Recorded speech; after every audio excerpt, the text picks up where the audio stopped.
अस्सलाम वालेकुम। आज आई होप कि आप लोग ठीक होंगे, अच्छी हालत में होंगे। अम, जैसा कि आप लोगों को पता है कि हमारा सिलेबस ऑलमोस्ट कंप्लीट हो चुका है। तो आज मैं आपसे डिस्कस करना चाह रही थी, मैंने सोचा बहुत से लोगों ने भी इसका मुझे कहा था स्टूडेंट से कि कुछ थोड़ा सा ओवरव्यू हो जाए। एक बार तो एक्चुअली मैं इसका ओवरव्यू दे भी चुकी हूँ, तो एक बार फिर थोड़ा सा आपके पास रिकॉर्डेड फॉर्म में एक तरह से आ जाएगी चीज़ें। तो आज हम आपके वाइवे के जो टॉपिक्स इस वक्त मुझे याद हैं हम उनको डिस्कस करते हैं, और फिर जो कुछ रिमेनिंग रह जाएंगे वो आप अगर मुझे लेक्चर के बाद बता दें तो हम फिर उनको भी किसी हद तक डिस्कस कर लेंगे। ठीक है जी। Okay, so let's start with electrostatics. अगर आपको याद हो तो हमने इसको सबसे पहले स्टार्ट ही ये किया था कि ये क्या चीज़ होती है। सो ये दो वर्ड से मिलके एक वर्ड बनता है इलेक्ट्रोस्टैटिक्स। सो इस ब्रांच ऑफ फिजिक्स बेसिकली जिसमें आप स्टडी करते हैं electric charges. Electro basically stand for electric charges और स्टैटिक्स है एट रेस्ट। तो हम इस फील्ड में या इस ब्रांच ऑफ साइंस में फिज़िक्स में स्टडी करते हैं चार्जेस को रेस्ट पे। आलमोस्ट आप इसको रेस्ट कह सकते हैं। ठीक है। सो सबसे इंपॉर्टेंट चीज़ जो हमारे पास आती है then that is what is electric charge. And electric charge is defined as an intrinsic property of particles. ये इंट्रिंसिक प्रॉपर्टी होती है। इंट्रिंसिक से मुराद ये है कि इस पर आपका जो इसकी प्रॉपर्टी है, इस पर इन्वायरमेंट का कोई आपके जो सराउंडिंग्स है उसका असर नहीं होता, या आपका उस पर कोई कंट्रोल नहीं होता। आप ये नहीं कर सकते हैं कि कुछ पार्टिकल हैं उनको आप एक तरह का चार्ज दे दें, किसी को दूसरी तरह का दें, किसी को चार्ज लेस बना दें या किसी को चार्ज बना दें। तो ये ऐसा नहीं होता। जो पार्टिकल्स क्रिएट होते हैं, जो पार्टिकल मौजूद है नेचर में, उनका या उनकी प्रॉपर्टी है कि या तो वो चार्ज, उनके पास ढेर सारी प्रॉपर्टीज़ हैं। जैसे हमने डिस्कस किया है कि उनमें एक प्रॉपर्टी मैस भी होती है। मैथ भी देखा जाए तो इंट्रिंसिक प्रॉपर्टी है। मैथ किसी भी बॉडी में अमाउंट ऑफ मैटर उसको शो करता है। ठीक है। तो वेट डिफरेंट उसमें आ जाता है। तो आपको मैंने पहले भी हमने डिस्कशन में इसको किया था कि वेट क्या होता है। वेट बेसिकली एक्सट्रिंसिक प्रॉपर्टी होता है। ठीक है। वो आपकी साउंडिंग उसको इन्फ्लुएंस करती हैं, जबकि आपका मैथ्स किसी भी पार्टिकल का, किसी भी चीज़ का, वो इंट्रिंसिक प्रॉपर्टी होता है। ठीक है। इससे हमने स्पिन भी एक प्रॉपर्टी देखी थी। तो चार्ज भी जस्ट एक प्रॉपर्टी है। ये खुद अपने इटसेल्फ को एंटिटी नहीं है, लेकिन जो आपका पार्टिकल है जो कि एंटिटी है उसकी एक प्रॉपर्टी है इलेक्ट्रिक चार्ज। अब ये इलेक्ट्रिक चार्ज प्रॉपर्टी है पार्टिकल्स की। तो ये पार्टिकल कहाँ से आते हैं? आपके पास जो पार्टिकल हैं वो आपके एटम का पार्ट है। एटम किससे मिलके बनता है? इलेक्ट्रॉन, प्रोटॉन, न्यूट्रॉन से। तो उसमें आपके पास बेसिकली तीन टाइप के चार्ज आ जाते हैं। इलेक्ट्रॉन माइनस चार्ज होता है, देन प्रोटॉन इस पर पॉजिटिव चार्ज होता है, देन न्यूट्रॉन ये न्यूट्रल होता है। ठीक है जी। तो ये तीन तरह के आपके पास इलेक्ट्रिक चार्जेस होते हैं, दो तरह के, एक नेगेटिव और एक पॉजिटिव। अब ये इनका नेगेटिव और पॉजिटिव क्या काम करता है, why we are interested in electrostatics के चार्जेस रेस्ट पर है और हम इसमें इतने इंटरेस्टेड क्यों होते हैं, ये क्या ऐसा इनके पास है, या ये क्या कर सकते हैं। ठीक है। फर्स्ट ऑफ ऑल तो मुझे पता चला कि दो टाइप के चार्जेस होते हैं, एक नेगेटिव और एक पॉजिटिव। तो इनके दरमियान में एक चीज़ जो हमने इनको जब स्टडी किया तो हमें क्या पता चला कि इनके दरमियान इनके पास एक फोर्स होती है। ठीक है। फोर्स होना इन इटसेल्फ एक बड़ी चीज़ होता है। आप उसी को देखते हैं, फोर्स है तो बहुत कुछ कर सकता है, उसके पास एबिलिटी है ना कुछ भी करने की। तो इस फोर्स को हम कहते हैं इलेक्ट्रोस्टैटिक फोर्स। और ये फोर्स क्या होती है कि अगर आपके पास दो सेम चार्जेस अगर आ जाते हैं तो ये क्या करते हैं, एक दूसरे को रिपेल करते हैं। पॉजिटिव पॉजिटिव को रिपेल करता है और नेगेटिव नेगेटिव को रिपेल करता है। लेकिन अगर आपके पास अपोजिट चार्जेस आ जाएं तो ये एक दूसरे को क्या करते हैं, एक दूसरे को फिर ये अट्रैक्ट करते हैं। ये इनकी प्रॉपर्टी है इस चार्ज की। ये चार्ज क्या करता है कि ये इसके पास इलेक्ट्रो, हम कंबाइन कहते हैं इलेक्ट्रोस्टैटिक फोर्स है। बेसिकली इनके पास क्या है, force of attraction, electrostatic force of attraction and force of repulsion. ये एक दूसरे को अट्रैक्ट भी करते हैं और एक दूसरे को रिपेल भी करते हैं।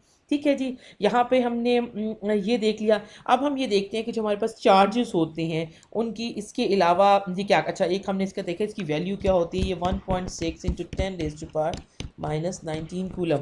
अगर आपके पास पॉजिटिव चार्ज है तो पॉजिटिव है, अगर नेगेटिव चार्ज है तो नेगेटिव ये वैल्यू आ जाती है। ये इसके चार्ज की, एलिमेंट्री चार्ज की वैल्यू है। ठीक है जी। अब हमारे पास अगली चीज़ आती है चार्ज चार्ज क्वांटाइजेशन। अगर सिंपल वर्ड्स में आपसे पूछा जाए या आपको बताया जाए कि चार्ज क्वांटाइजेशन क्या होता है, तो इसका ये मतलब है कि charge is always integral multiple of elementary charge. ये जो n है this is 1 2 n is equal to 1 2 and 3 and so on. इसका क्या मतलब है कि इसकी वैल्यू 1.5 1.7 इस तरह से नहीं हो सकती। इसकी हमेशा मैं आपको एग्जांपल देती हूँ कि अगर एक कमरे में स्टूडेंट्स हैं कुछ, तो या तो वो 20 होंगे या 19 होंगे। अब 19.5 या 19.75 ये कोई फिजिकल मीनिंग नहीं है इस चीज़ का।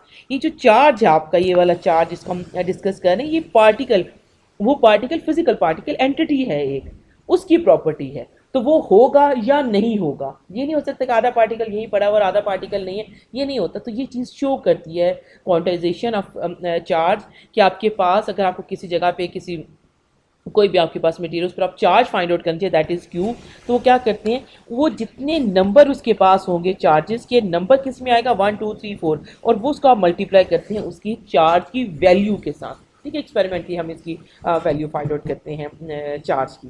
ठीक है जी, हमारे पास हो गया चार्ज क्वांटाइजेशन। तो इसमें समझें कि ये जो आपके पास है, इस इक्वेशन को आप बताएंगे, फिर आप बताएंगे n क्या है, e क्या है, q क्या है। q आपका जिस भी सिस्टम को आप कंसिडर करें उसका चार्ज है कि उस पर कितना चार्ज होगा, वहाँ पर कितने चार्जेस ऐड किए गए हैं, कितने चार्जेस रिमूव किए गए। यहाँ से आप नंबर ऑफ चार्ज भी फाइंड आउट कर सकते हैं ना, किसी इतना अगर कोई चार्ज है तो वहाँ पे चार्ज पार्टिकल कितने हैं तो आप बता सकते हैं कितने ऐड हुए या कितने रिमूव हुए। इस तरह की हमने प्रॉब्लम्स ऑलरेडी की हुई हैं।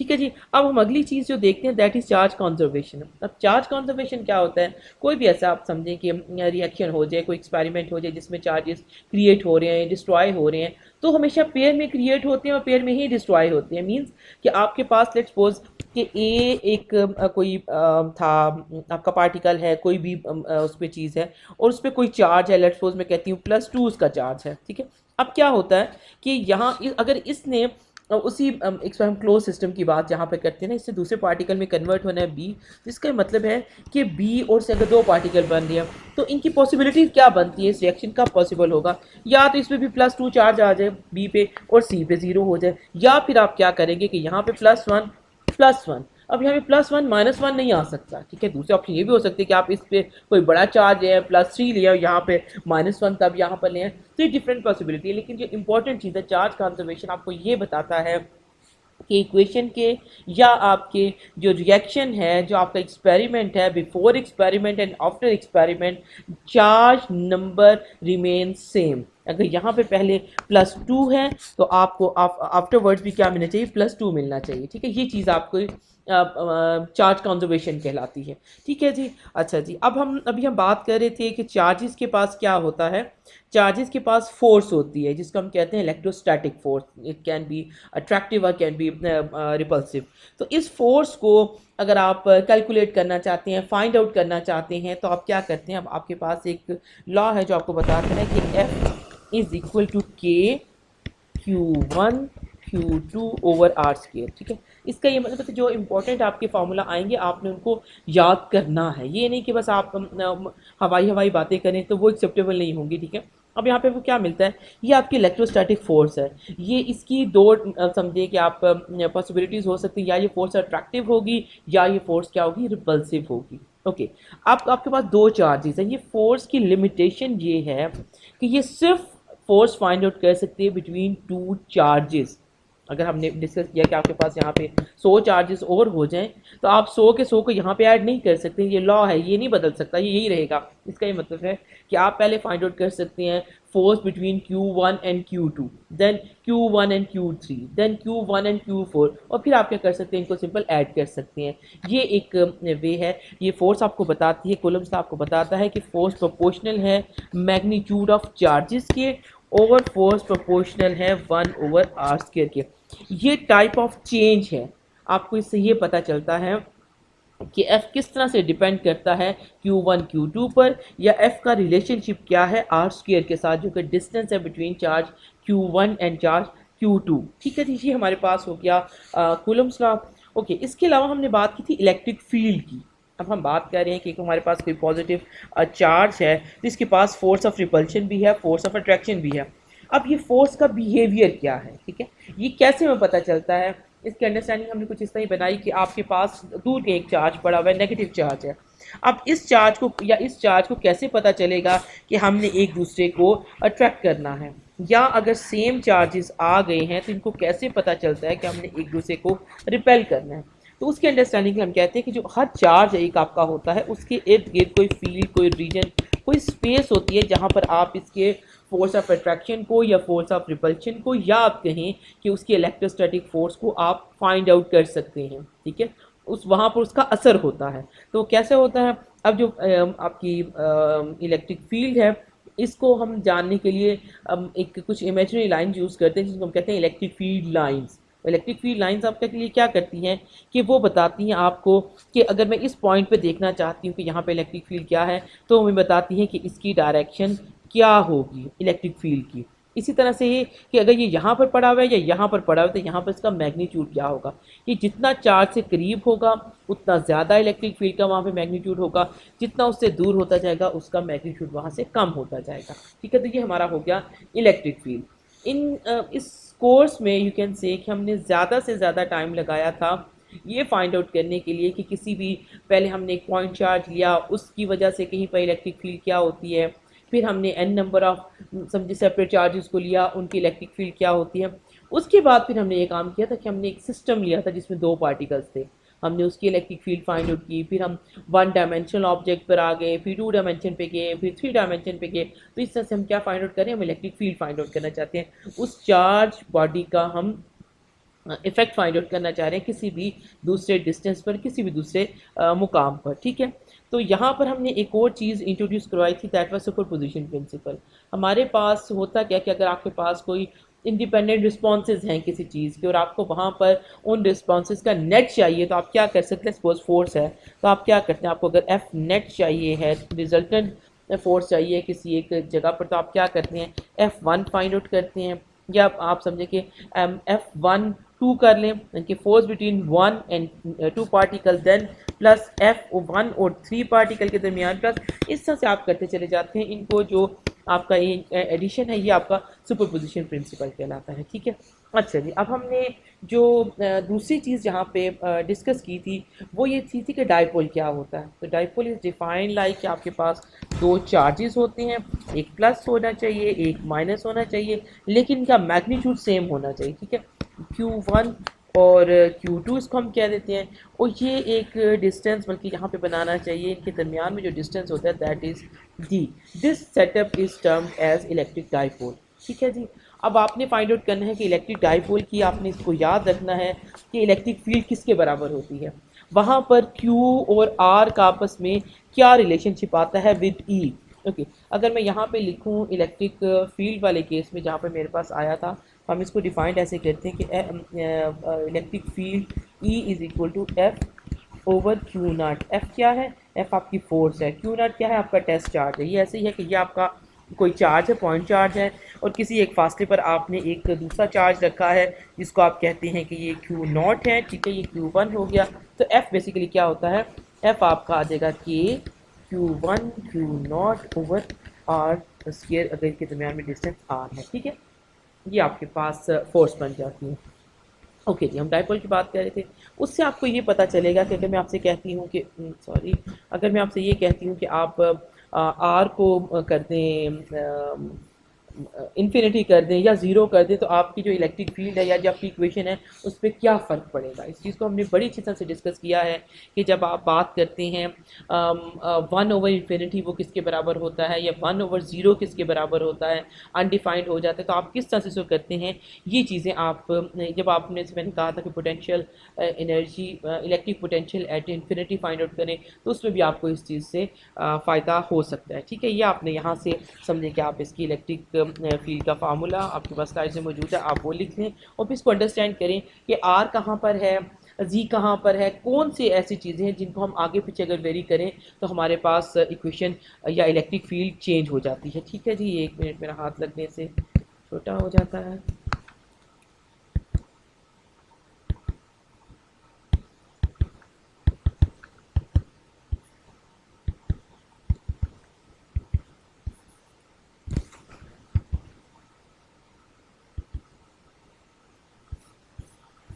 ठीक है जी, उसके बाद हमारे पास नेक्स्ट जो टॉपिक था वो आ गया line of charge. Line of charge से पहले हमने एक्चुअली चार्ज डेंसिटीज़ को डिस्कस किया था।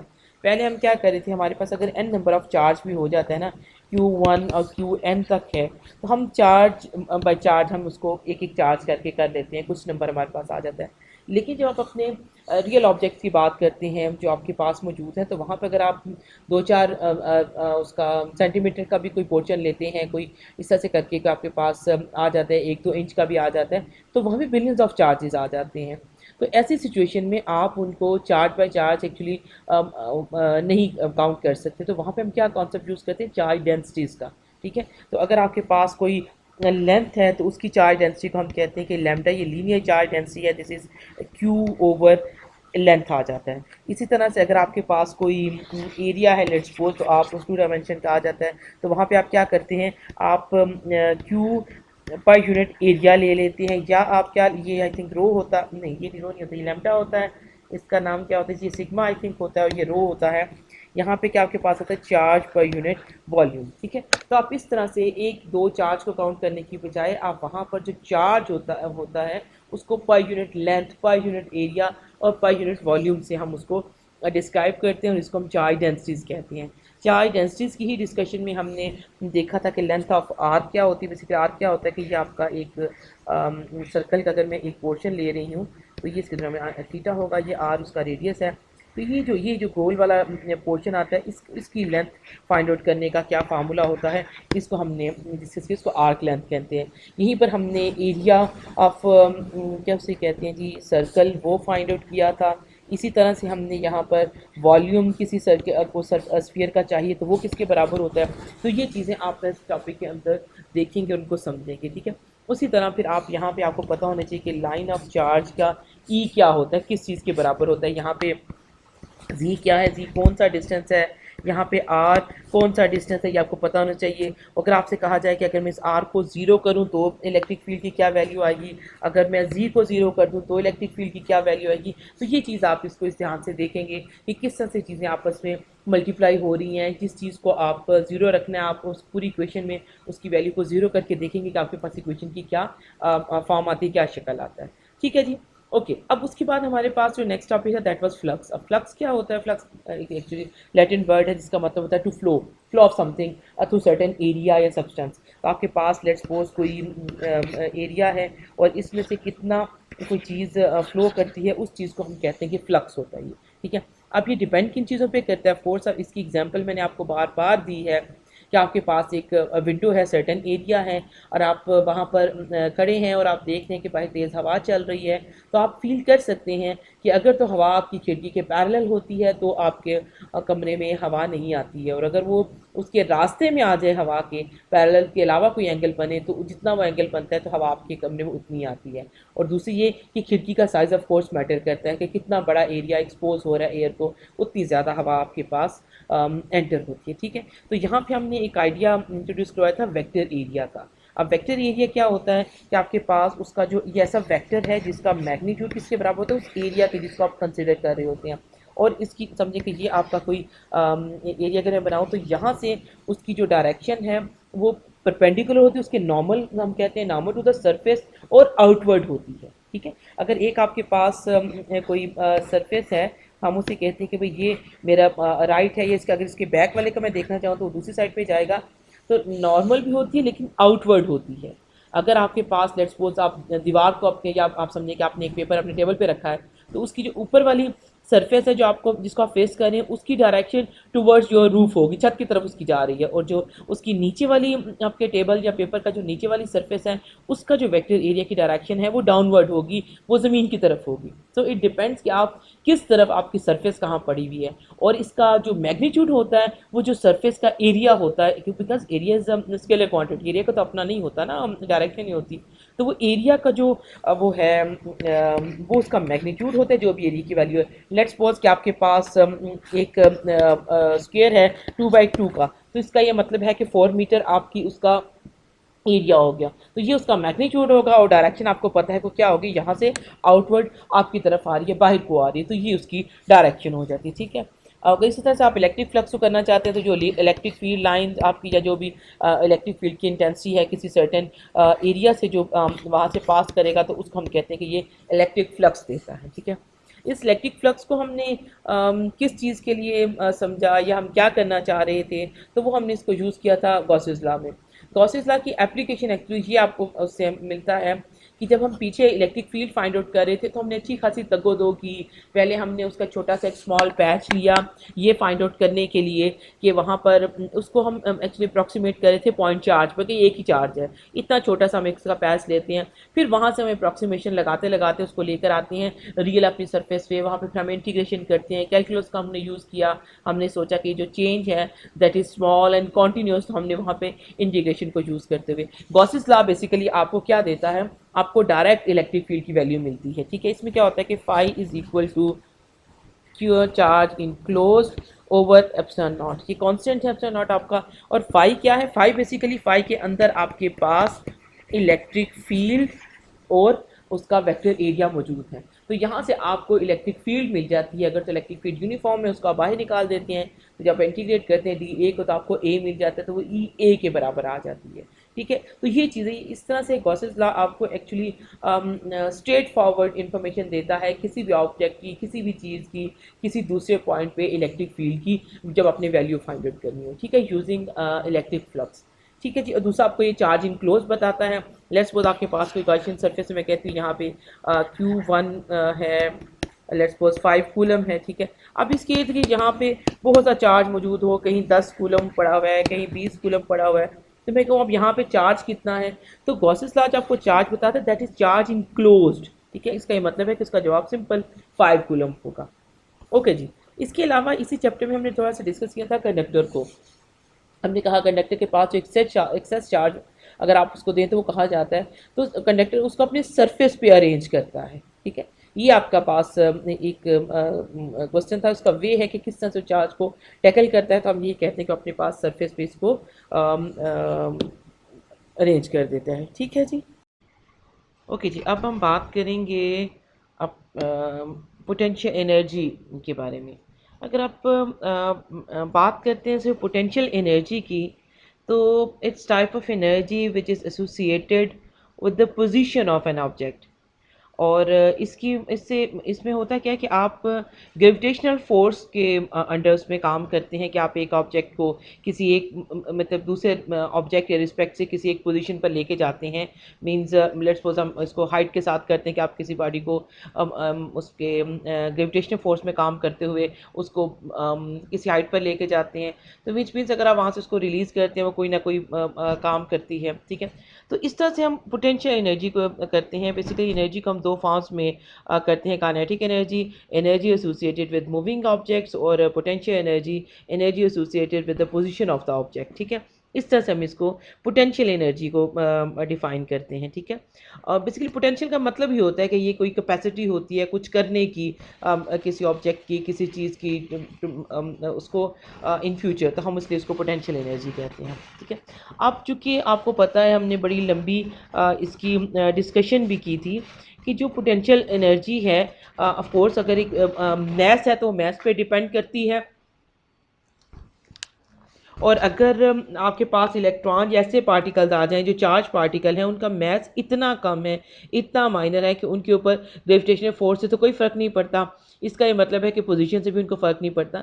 लेकिन आपको पता है कि जो आपके पास चार्जेस हैं उनके इर्द गिर्द क्या है, इलेक्ट्रिक फील्ड है। इसका ये मतलब है कि इलेक्ट्रिक पोटेंशियल बेसिकली वो वो पोटेंशियल एनर्जी है जो कि एक चार्ज पार्टिकल, पोटेंशियल एनर्जी को भी आप इसे डिफाइन कर सकते हैं, जो कि इलेक्ट्रिक फील्ड की वजह से उसके पास जो एनर्जी आती है। ठीक है, और potential energy per unit charge is termed as electric potential. ठीक है, इसको हमने वर्क डन की फॉर्म में भी डिस्कस किया है। हमने change in potential electric potential को देखा था, जो आपके पास आपका डेल्टा वी था। ये जो कैपिटल वी है बेसिकली ये इलेक्ट्रिक पोटेंशियल है, ये वेलोसिटी नहीं है। ठीक है, वी एफ माइनस वी आई हमने इसको डिफाइन किया इनिशियल से फाइनल का, और इसी बेस पे हमने इसको डिफाइन किया था कि ये पाथ इंडिपेंडेंट होता है। पाथ इंडिपेंडेंट किस तरह से होता है कि आप, सॉरी एक मिनट, ये थोड़ा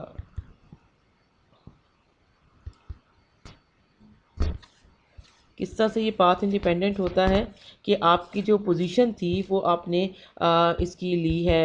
आप इंटरेस्टेड किस में, इनिशियल और फाइनल पोजीशन में। इसका मतलब है कि अगर आप दरमियान में कोई पाथ फॉलो करते हैं, डिफरेंट पाथ से होकर आते हैं, इसको हमने इक्वल पोटेंशियल सर्फेस से भी किया था कि अगर आप एक ही पोटेंशियल पे से एक पोटेंशियल से आप शुरू करते हैं, आप किसी दूसरे तीसरे पोटेंशियल से होते हुए वापस अगर उसी पोटेंशियल पे एंड अप कर देते हैं, तो आपकी इनिशियल अगर आप देखें और फाइनल पॉइंट दोनों अगर एक ही पोजीशन पर आ जाते हैं, तो आप इसका मतलब कि हम इंटरेस्टेड किस चीज़ में है, इनिशियल और फाइनल में। अब ये दरमियान में से कौन सा रास्ता फॉलो करता है, हमारे पास इसके बारे में कोई इन्फॉर्मेशन नहीं है। जो हमारा फार्मूला एक होता है, जो हम किसी चीज़ को फॉर्मलाइज करते हैं, वो बेसिकली हमें बताता है कि ये चीज़ किस चीज़ पर डिपेंडेंट है, किस पर डिपेंड करती है। ठीक है, तो हमें अपने फार्मूले से ही देख के पता चल जाता है कि आपकी जो इलेक्ट्रिक पोटेंशियल है that is independent of path की। इसमें पाथ से फ़र्क नहीं पड़ेगा, आपका इनिशियल पोटेंशियल और फाइनल पोटेंशियल मैटर करेगा।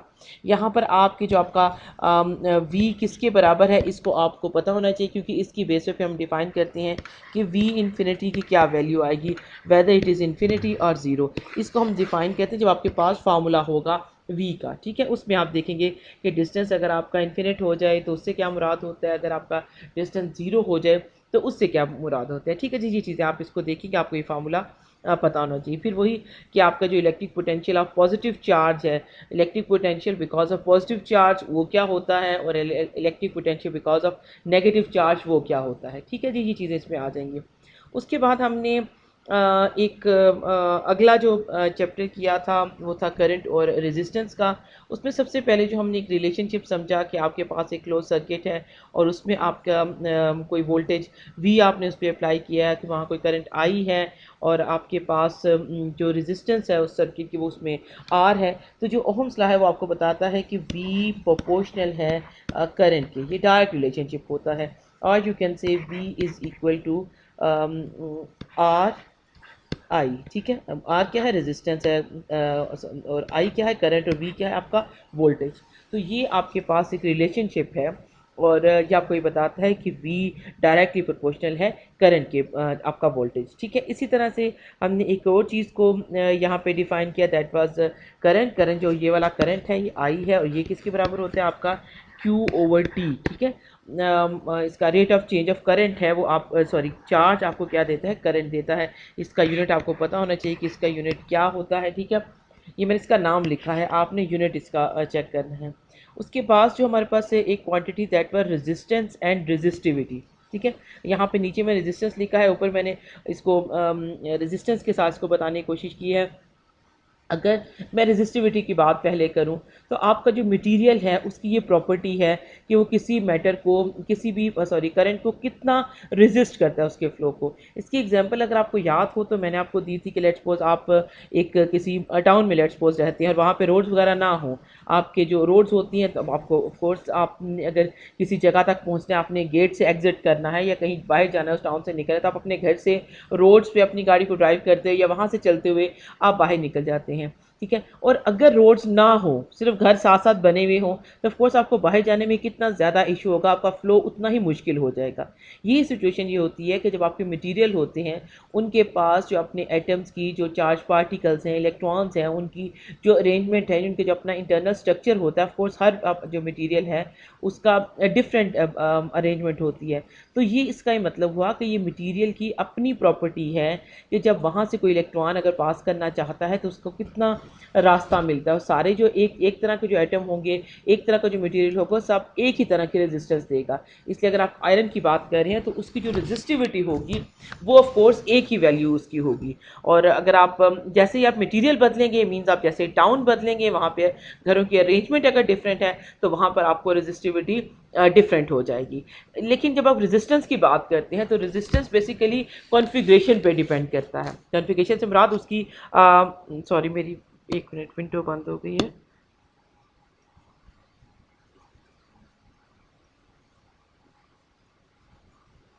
जी, वो क्या करता है कि उसकी कॉन्फ़िगरेशन पे डिपेंड करता है। उसकी मिसाल आप मैं एक इस तरह से दे सकती हूँ कि जैसे आपके पास एक खुली रोड है और एक तंग रोड है। ठीक है, अब आपने अगर खुली रोड पे मूव करना है तो ऑफकोर्स वहाँ पर आपको रेजिस्टेंस कम मिलेगी, और भी तो गाड़ियाँ आपके साथ मूव कर रही हैं। अगर आप एक तंग रोड से गुजरते हैं, वहाँ पे और भी गाड़ियाँ हैं, तो वहाँ की रेजिस्टेंस डिफरेंट होगी। So resistant and resistivity of course आपस में एक दूसरे से इंटरलिंक्ड है, और आप इनका फार्मूला भी आपको पता है, आप इसको याद करेंगे, आपको ज़ुबानी पता होना चाहिए कि क्या फार्मूला इसका होता है, लेकिन इससे आपको पता ही चलता है कि resistivity is a property of material and resistance is property, you can से कि उसकी जो कॉन्फ़िगरेशन, जो उसकी शेप होती है, उस पर ये डिपेंड करती है। ठीक है जी। इसके बाद हमारे पास एक और चीज़ आती है, that is conductivity. Of course resistive जो आपकी रेजिस्टिविटी है, या उसका आपकी जो है वो उसका अपोजिट है। कोई चीज़ किसी करंट को फ्लो में कितनी वो है प्रॉब्लम होती है, कितनी उसमें हिंड्रेंस उसको मिलती है, वो आपकी आ रही है, उसका जो अपोजिट होगा दैट इज़ कंडक्टिविटी, कि कितना ज़्यादा वहाँ से करंट कंडक्ट करता है, या उसकी कितनी ज़्यादा ये चीज़ है कि वो उसको कंडक्ट करे, तो वो कंडक्टिविटी में वो चीज़ आ जाती है। ठीक है। इसके बाद हमने एक और चीज़ डिस्कस की थी, पावर की, कि आप कोई पावर देखना चाह रहे हैं किसी सर्किट की, तो पावर किसके बराबर होता है, आई वी के। ठीक है। बहुत से बच्चों ने इसमें भी थोड़ा से कंफ्यूज हुए, ने मुझसे ये पूछा कि अगर आई है जो बाकी के फार्मूले हैं उनको क्या करें। बच्चे वो मैंने आपको समझाए थे एक डिफरेंट सिनेरियो के लिए, कि अगर आपके पास लेट्स सपोज सिर्फ करंट अवेलेबल है और आपने फाइंड आउट करना है पी करंट और आई है, तो आप क्या करते हैं, आप इस वी को भी ओहम्स लॉ से क्या करते हैं, इन टर्म्स ऑफ आई लिख लेते हैं, या इस आई को इन टर्म्स ऑफ वी आप लिख लेते हैं। तो आपके पास दो डिफरेंट फार्मूला आते हैं, जो आपको डिपेंड करता है कि अगर आपने उसको राइट अवे सॉल्व करना है तो आप किस तरह से चीज़ों को सॉल्व कर सकते हैं। लेकिन जो आपका पावर है वो आप बेसिकली आपका वो प्रोपोर्शनल किसकी है, करंट और वोल्टेज के। ये चीज़ आपको पता होनी चाहिए।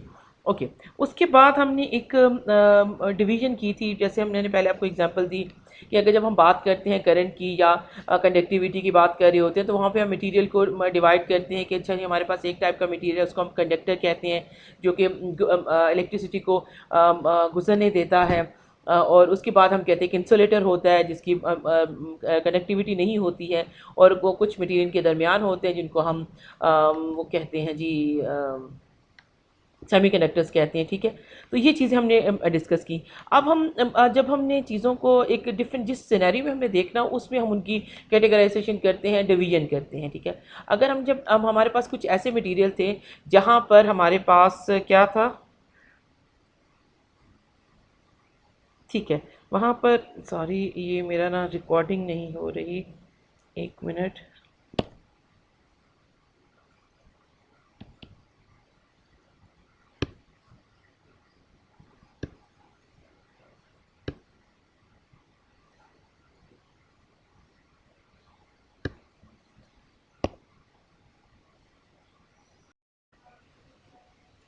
ओके जी।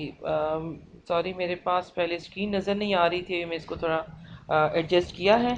अब आई होप कि आपको स्क्रीन नज़र आ रही होगी जी। ठीक है। अभी हम बात कर रहे थे, हम क्या करते हैं कि अपने मैग्नेट जो हमारे पास टोटल हमारा मैटर होता है, जो मटेरियल है, हम उसे दो मेन उसमें कैटेगराइज करते हैं, दो मेन कैटेगरीज में।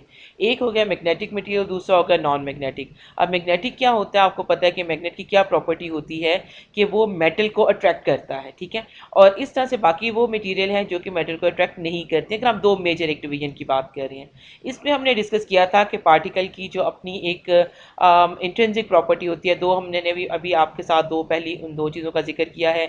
एक है जी आपकी चार्ज है, इलेक्ट्रिक चार्ज है। दूसरी इसकी जो इंट्रिंसिक प्रॉपर्टी है दैट इज़ मैस, और तीसरी हम जो अभी जिक्र कर रहे हैं दैट इज़ स्पिन। जहाँ पर ऐसे तमाम मटेरियल जहाँ पे इलेक्ट्रॉन की जो स्पिन है वो पेयर अप होती है अप और डाउन में, और अगर वो पेयर हो जाती हैं, पेयर बन जाता है उसका, तो वो वहाँ पे उनका जो मैग्नेटिक इफेक्ट होता है वो सारा कैंसिल आउट हो जाता है, वो सारे नॉन मैग्नेटिक मटेरियल बनते हैं। ठीक है।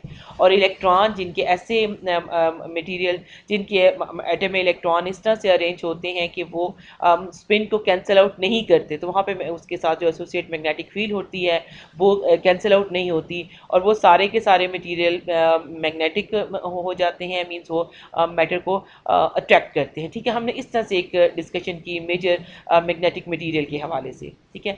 अब अगर हम बात करें कि जी आपके पास मैग्नेटिक फोर्स क्या होता है, तो याद होगा कि हमने एक फार्मूला आपके साथ लिखा था यहाँ पे कि एफ बी ये किसके बराबर है, ये क्यू क्यू क्यू आना है यहाँ पे, क्योंकि आप चार्ज की बात कर रहे हैं जिसकी वजह से आप मैग्नेटिक फोर्स मैग्नेटिक फील्ड देख रहे हैं जिसकी, और वेलोसिटी है वेलोसिटी इसलिए कि वो मूविंग होगा तो मैग्नेटिक फील्ड प्रोड्यूस होती है। यहाँ पर क्रॉस प्रोडक्ट आता है और यहाँ पर बी आता है। तो ये आपके पास मैग्नेटिक फोर्स का फार्मूला बनता है, जिसको आप कह सकते हैं डिपेंड करता है किस पे, क्रॉस प्रोडक्ट पे, साइन पे। साइन जैसे ही इनका एंगल डिफरेंट होगा, साइन थीटा की वैल्यू डिफरेंट हो जाएगी, थीटा डिफरेंट होगा, और आपको मैग्नेटिक फोर्स की मैक्सिमम टू मिनिमम कुछ वैल्यूज मिलती हैं। और आपको ये पता होना चाहिए कि यहाँ पे मैग्नेटिक फोर्स की मैक्सिमम वैल्यू किस वक्त में होगी और इसकी मिनिमम वैल्यू किस वक्त में होगी, ठीक है, कौन से एंगल पे इसकी मैक्सिमम और मिनिमम होगी। ओके जी।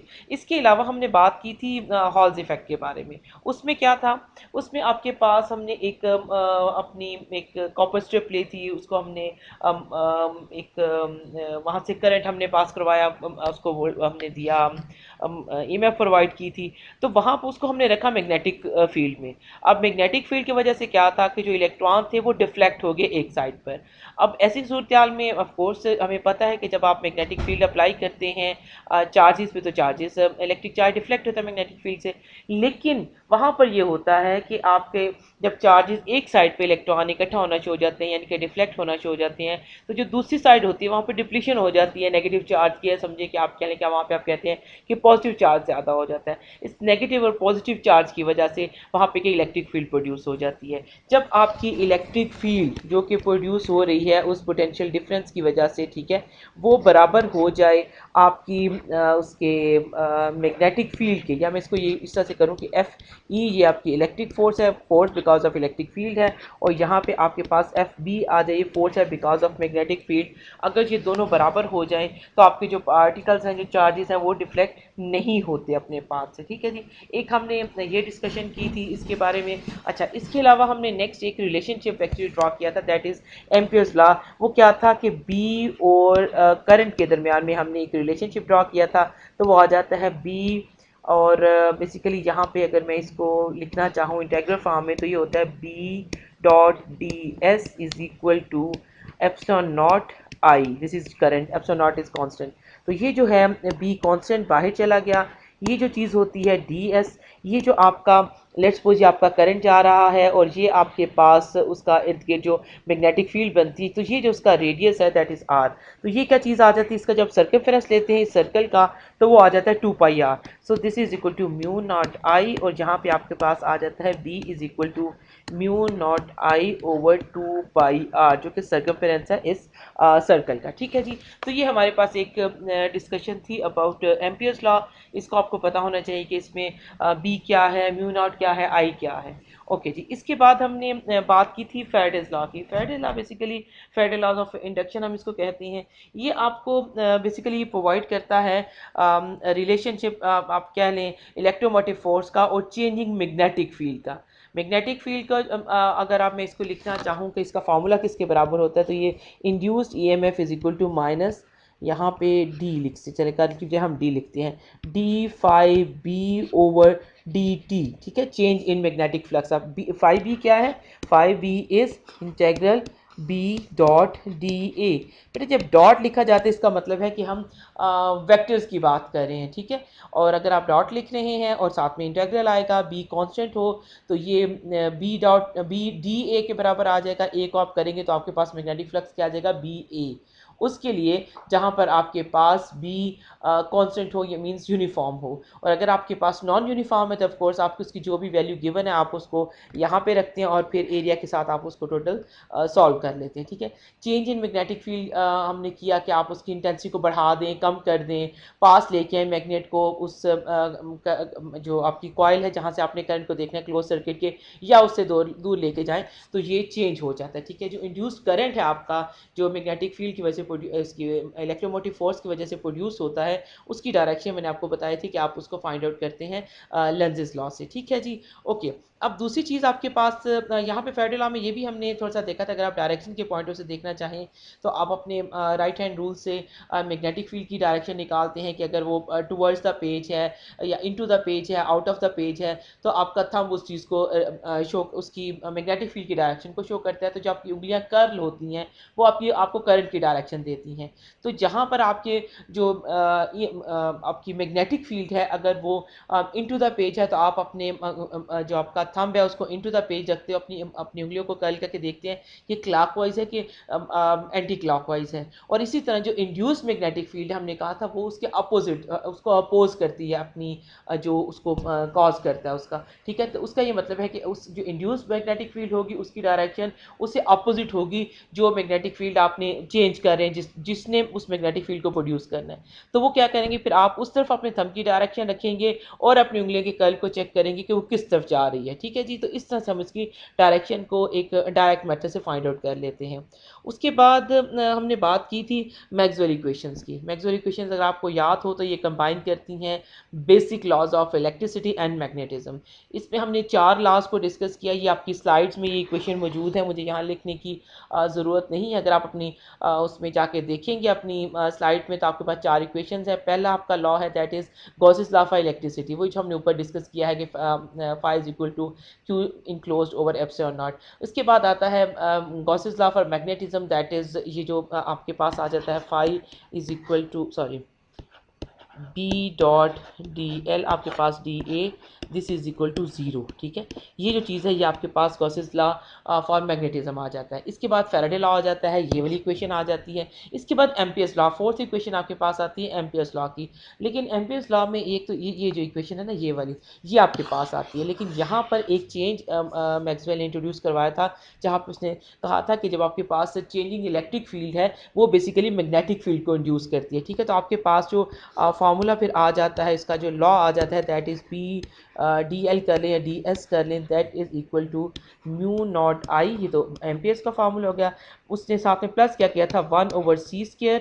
ये 1/c² आपका कांस्टेंट हो गया। और यहाँ पे आपके पास क्या आ जाता है, इंटीग्रेशन आती है और साथ में आपके पास क्या आ जाता है, उसका curl E over curl D आ जाता है। मीन्स चेंज इन इलेक्ट्रिक, यहाँ पे ये आ जाएगा इलेक्ट्रिक, ठीक है जी। तो आप इस तरह से इसको ये समझे कि इसके अंदर एक जो चेंजिंग इलेक्ट्रिक फील्ड है उसका एक पोर्शन ऐड हो जाता है इसके अंदर इलेक्ट्रोमैग्नेटिक मैक्सवेल इक्वेशंस में। तो आप इनके ये इक्वेशंस आपको गिवन है, आप वहाँ से इनको देख सकते हैं। और यही इक्वेशंस आप याद करेंगे जो इसमें गिवन है, क्योंकि इसके अलावा इसकी डिफरेंट डिफरेंशियल फॉर्म भी होती है, कुछ और फॉर्म्स भी आप देखेंगे तो वो फिर आप उसको बता नहीं पाएंगे कि यहाँ पर इसको आपको नज़र क्या आ रहा है, ये क्या चीज़ है, ठीक है जी। ये चीज़ हो गई। इसी के बेस पे फिर हम इलेक्ट्रोमैग्नेटिक वेव्स को डिफाइन करते हैं कि ऑसिलेशन होती हैं इन स्पेस इलेक्ट्रिक फील्ड और मैग्नेटिक फील्ड की, और ये परपेंडिकुलर होती हैं एक दूसरे के भी, और अपने जो प्रोपोगेशन है उसके भी ये परपेंडिकुलर होती हैं, ठीक है जी। इसके अलावा इसकी डिफरेंट फ्रिक्वेंसीज होती हैं और जो इनकी स्पीड होती है दैट इज़ 3 × 10⁸ मीटर पर सेकेंड होती है।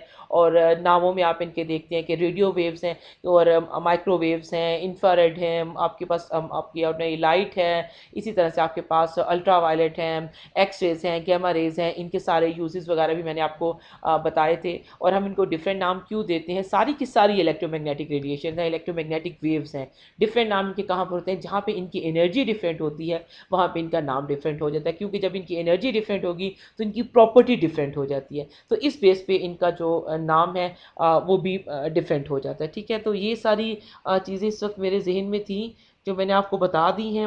अब ये है कि आप लोग इन टॉपिक्स को देख लें। अगर मैंने कोई इस वक्त मुझे अब याद नहीं आ रहा कि मैंने और आपको क्या टॉपिक्स लिखवाए थे। अगर आपको लगता है कि इसके अलावा भी हमारे पास कुछ और टॉपिक्स थे तो वो भी आप मुझे बता दें, तो मैं उसका भी आपको थोड़ा सा उनका आपके साथ उसकी डिस्कशन कर लूँगी। या इसके अलावा जो बात मैंने आपको बताई है उनमें से आपको लगता है कि कुछ बातें आपको समझ नहीं आई हैं या आप उसको दोबारा से करना चाहते हैं, पूछना चाहते हैं, तो आप उसको मेरे साथ डिस्कस कर सकते हैं, ठीक है जी। ओके जी, अब इसको हम यहीं पर एंड करते हैं। अल्लाह हाफ़िज़।